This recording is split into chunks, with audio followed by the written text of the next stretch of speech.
오늘 요한복음 5장은 크게 세 가지 내용이 나옵니다.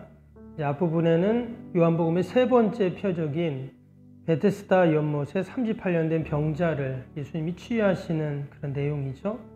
이어서 안식일에 대한 논쟁이 또 이제 나오게 됩니다. 결국 안식일 날 왜 이 병자를 고쳤냐 하는 그런 이야기죠. 그때 예수님께서 그 아들의 권한 또는 그 예수님의 신성에 대한 그런 자신의 증언을 쭉 마지막 절까지 이야기하는 그런 내용으로 나옵니다. 오늘 예수님께서 특별히 이 베데스다 연못의 병자를 고치고 치유하시는 이 내용을 통해서 과연 예수님이 어떤 분이신가, 그 성자 하나님이 왜 이 땅에 오셨는가를 우리가 다시 한번 살펴보도록 하겠습니다.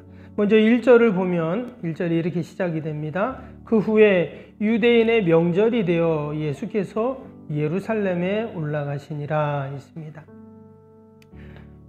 명절이 되어 지금 예수님이 예루살렘, 즉 성전에 가시는 것이죠. 유대인의 규례대로 성전에 가서 제사를 지내는 것입니다.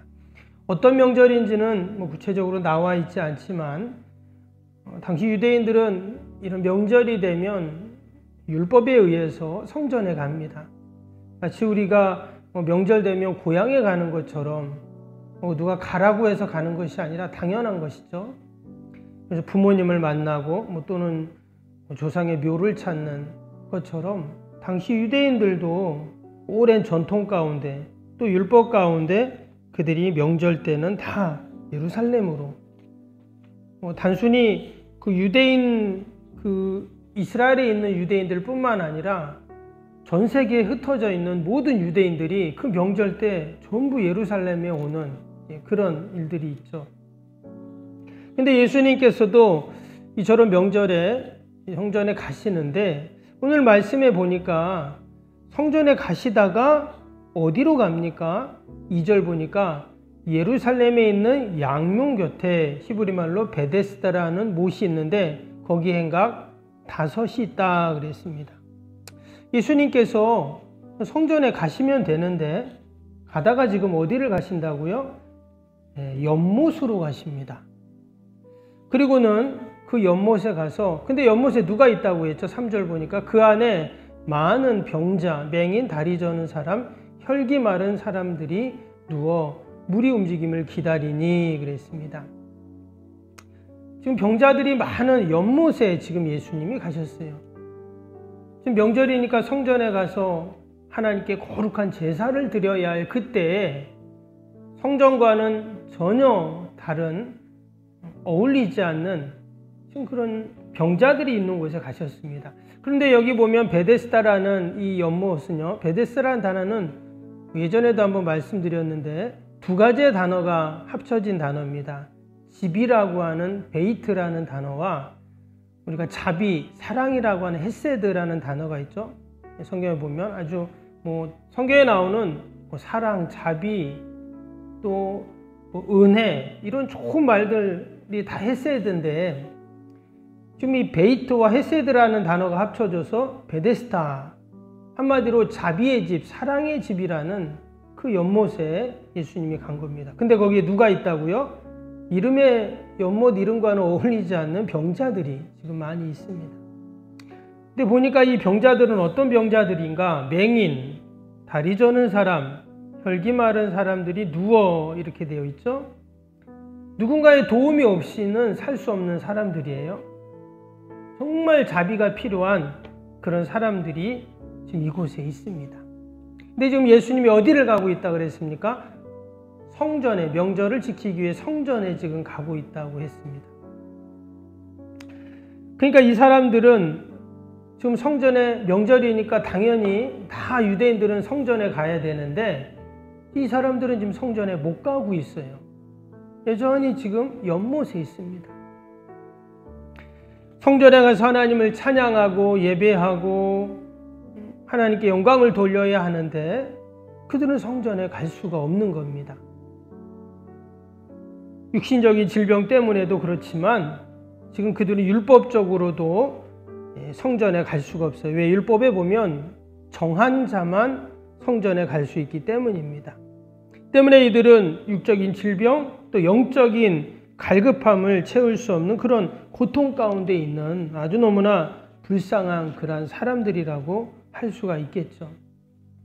근데 지금 예수님이 그 연못에 가서 그 병자들을 만나신다라는 것입니다. 예수님께서는 자신을 성전이라고 말씀하셨죠. 그래서 이 사람들이 성전에 갈 수 없으니 성전이신 예수님이 그들을 직접 찾아가신 참 놀라운 그런 사건입니다.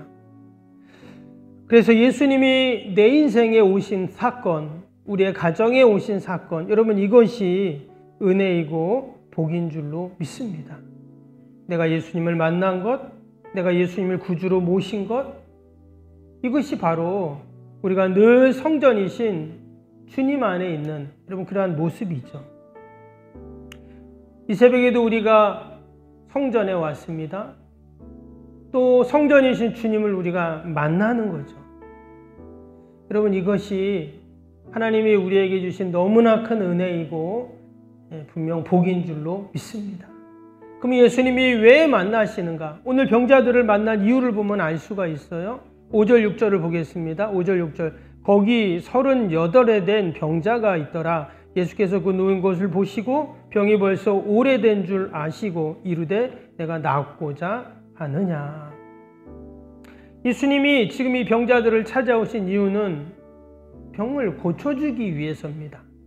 그래서 예수님이 하신 말씀 보니까 내가 낫고자 하느냐. 특별히 그 가운데 가장 심각한 병자가 있었어요. 38년 동안 고통당하고 여기 보니까 누워있다 이런 표현이 나왔는데 38년 내내 누워 있었는지 뭐 정확히 알 수는 없지만 지금 그가 무려 38년 동안 질병으로 고통당하고 지금 누워있는 그런 사람입니다. 여러분 이런 사람에게 무슨 소망이 있겠어요? 그런데도 참 이 38년 된 병자는요 부단히도 자신의 병을 고치려고 노력하는 사람이었어요. 오늘 말씀해 보니까 예수님이 이 사람을 찾아가 만나주시고 네가 낫고자 하느냐 이런 얘기를 하셨을 때 이 병자가 하는 말이 있습니다. 뭐라 그랬죠? 7절 보세요. 병자가 대답하되 주여 물이 움직일 때 나를 못에 넣어줄 사람이 없어 내가 가는 동안에 다른 사람이 먼저 내려가나이다. 여기 보니까 물이 움직일 때 내가 가는 동안 이런 표현을 썼어요.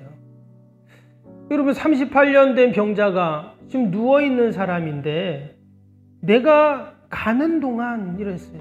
그러니까 이 사람은 지금 38년 동안 고통받고 있지만 여전히 병을 고치고 싶은 사람이죠. 우리 같으면 포기도 할 만한데 절대 포기하지 않아요. 낫고자 하는 마음이 있었어요. 그리고는 내가 가는 동안 다른 사람이 먼저 간다는 거예요. 내가 조금만 더 빨리 가면 고칠 수 있을 것 같은데 다른 사람이 먼저 가는 바람에 또 아무도 나를 도와주지 않는 바람에 여전히 내가 이렇게 이 병으로 누워 있습니다. 참 너무나 불쌍한 사람이고 또 자신의 병을 고치고자 하는 그런 간절함이 있는 사람이죠. 근데 참 한 가지 희한한 것은 뭐냐면 뭐라고 했어요? 천사가 와서 그 못에 움직인다 그런 표현을 지금 쓰고 있어요. 4절에 보니까 천사가 가끔 못에 내려와 물을 움직이게 하는데 움직인 후에 먼저 들어가는 자가 어떤 병에 걸렸든지 낫는다 이랬어요. 여러분 천사가 와서 물을 동한다 이런 걸 뭐 간헐천이라고 하죠. 이게 물이 움직이는 것. 근데 정말 천사가 와서 물을 움직여서 들어가면 먼저 가는 사람이 낫는다. 이게 참 그럴싸한 말이잖아요. 근데 여러분 수많은 사람들이 이런 허탄한 신화를 복음으로 믿고 사는 사람들이 많습니다. 세상에는. 먼저 들어가는 사람이 병이 낫는다. 아마 이런 소문이 있었을 거예요. 그러니 각종 병자들이 그곳을 이제 찾아온 것입니다. 그리고는 모세 이름처럼 자비를 원했던 것이죠. 그런데 아무리 내가 먼저 들어가려고 해도 들어갈 수 없는 인생,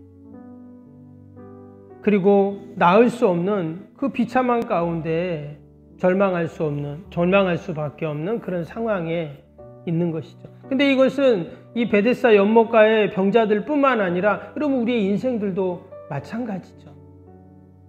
끊임없이 경쟁하는 지금의 시대 가운데 내가 먼저 가려고 하는, 그래서 내가 원하는 것을 이루려고 하는 모든 우리의 인생들의 모습이에요. 학생들도 마찬가지고요. 직장생활 하시는 분들도 마찬가지고요. 그런데 오늘 예수님께서 이 병자를 어떻게 해요? 찾아오셨습니다.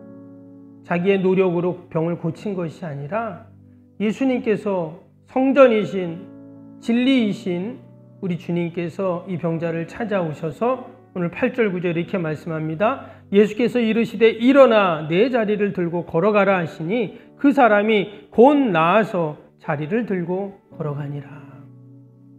예수님이 병자를 물에다가 데려다가 먼저 움직일 때 데려다 놓은 것이 아니었어요.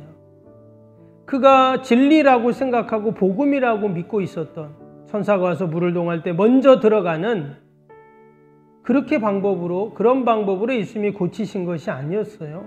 어떻게 고칩니까? 예수께서 이르시되 일어나 내 자리를 들고 걸어가라. 말씀을 선포하시죠. 그랬더니 그 사람이 곧 일어나서 자리를 들고 걸어가는, 참 이 놀라운 구원의 역사가 그 자비의 집에서 연못에서 이루어졌습니다.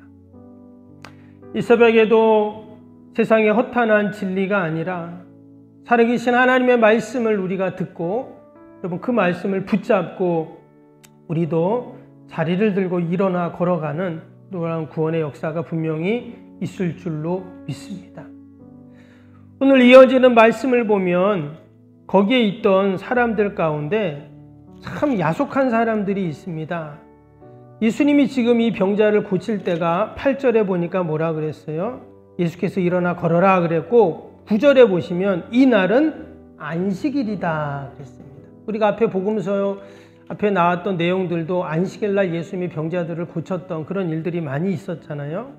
근데 그 일로 인해서 뭐라고 말합니까? 사람들이 참 너무나 안타까운 것이 16절 보세요. 그러므로 안식일에 이런 일을 행한다 하여 유대인들이 예수를 박해하게 된지라 그랬어요. 18절에는 뭐라 그래요? 더욱 예수를 죽이고자 한다. 38년 동안 고통당하는 병자를 고쳐주었는데 안식일날 왜 병자를 고치냐 하면서 예수님을 박해하고 심지어 예수님을 죽이고자 하는 이런 안타까운 일들이 일어나죠. 여러분 세상의 허탄한 진리를 붙잡고 살면 이런 것입니다. 그것이 진리이냐, 그것이 전부이냐, 그것 없으면 안 되는 것처럼 여기는 거예요. 그러나 여러분 우리가 주님 의지하고 참 진리를 붙잡고 바라보고 소망하면서 오늘 하루도 우리가 살아야 할 줄로 믿습니다. 아멘. 오직 하나님의 말씀이 참 진리이고 여러분 거기에 우리의 진정한 생명이 있는 줄로 믿습니다. 우리 오늘 수요일 기도 함께 하겠습니다. 46번부터 60번 기도입니다. 신실한 그리스도의 제자를 끊임없이 재생산하는 생명의 공동체가 되게 하옵소서. 아멘. 주님의 마음으로 성도들을 섬길 수 있는 평신도 지도자들이 세워지게 하옵소서. 아멘. 세워진 평신도 지도자들이 자신의 은사를 따라 교회를 섬기게 하옵소서. 아멘. 부흥의 새 시대를 준비하며 다음 세대를 책임지는 교회가 되게 하옵소서. 아멘. 복음의 능력으로 통일한국과 글로벌 시대를 감당할 다음 세대를 준비하게 하옵소서. 아멘. 다음 세대들이 성경적인 가치관으로 무장되어 열방을 품고 나아가게 하옵소서. 아멘. 우리 아이들이 지성과 감성과 영성을 겸비하여 새 시대 부흥의 주역이 되게 하옵소서. 아멘. 이웃들을 목자의 심정과 긍휼의 마음으로 품고 사랑으로 섬기게 하옵소서. 아멘. 교회가 지역교회, 지역사회 주민들의 소통의 장소로 아름답게 사용되게 하옵소서. 아멘. 늘 섬김의 자리에 있게 하시고 지역의 자랑이 되는 교회가 되게 하옵소서. 아멘. 지역교회와 협력하여 함께 부흥하고 포항성시와에 쓰임받게 하옵소서. 아멘. 온 성도들에게 구령의 열정이 불타게 하시고 영혼 구원에 힘쓰게 하옵소서. 아멘. 주님의 지상 명령을 수행하며 주님의 소원을 이루어드리는 교회가 되게 하옵소서. 아멘. 세계복음화를 위해 더 많은 선교사와 선교지를 품고 섬기게 하옵소서. 아멘. 새성정원축의 열방의 구원을 위해 거룩한 선교센터가 되게 하옵소서. 아멘. 예수님의 이름으로 기도합니다. 아멘. 사랑과 은혜가 충만하신 하나님 아버지, 오늘도 우리는 자비를 원하며 하나님의 구원을 바라며 하나님 이 새벽에 주님 전에 나왔습니다. 성전이신 주님이 병자를 찾아가셨던 것처럼 아버지 이 새벽에도 우리를 말씀으로 찾아오시고 성전이신 주님이 나와 함께 하시기에 오늘도 놀라운 구원의 역사들이 일어날 줄로 믿습니다. 내 자리를 들고 걸어가라 하신 그 주님의 말씀이 우리 귓전에 들리며 우리가 그 약속의 말씀 꼭 붙잡고 오늘 하루도 믿음으로 승리하는 복된 하루가 되게 하여 주옵소서. 나라 민족과 교회와 또 이웃과 자녀들 위해서 기도합니다. 하나님께서 우리의 기도를 다 들으시고 선하게 인도하여 주시옵소서. 내 힘으로 능력으로 하는 것이 아니라 오직 하나님의 도우심으로 은혜로 오늘 하루도 살게 하여 주옵소서. 오늘도 우리의 가정 일터 자녀들 꼭 지켜주시고 모든 영들 틈타지 않게 하여 주옵소서. 병사 있는 환우들, 멀리 출타 있는 우리 성도들 자녀들 어디 있든지 동일한 은혜와 복으로 함께하여 주옵소서. 하나님, 저희 교회에서 섬기는 많은 선교사님들이 있습니다. 또 우리 기관들, 또 미자리 교회들, 이웃들 하나님 다 돌보시고 늘 기쁨의 복음의 좋은 소식만이 오가게 하여 주옵소서. 하나님, 벌써 2023년도 한 해가 저물어가며 이제 남은 한 달, 하나님 우리가 어떻게 살아야 합니까?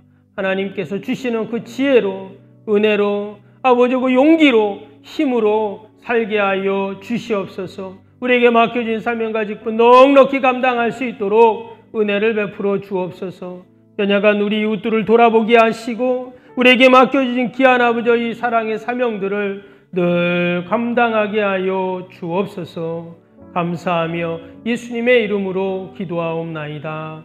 아멘. 하늘에 계신 우리 아버지, 아버지의 이름을 거룩하게 하시며 아버지의 나라가 오게 하시며 아버지의 뜻이 하늘에서와 같이 땅에서도 이루어지게 하소서.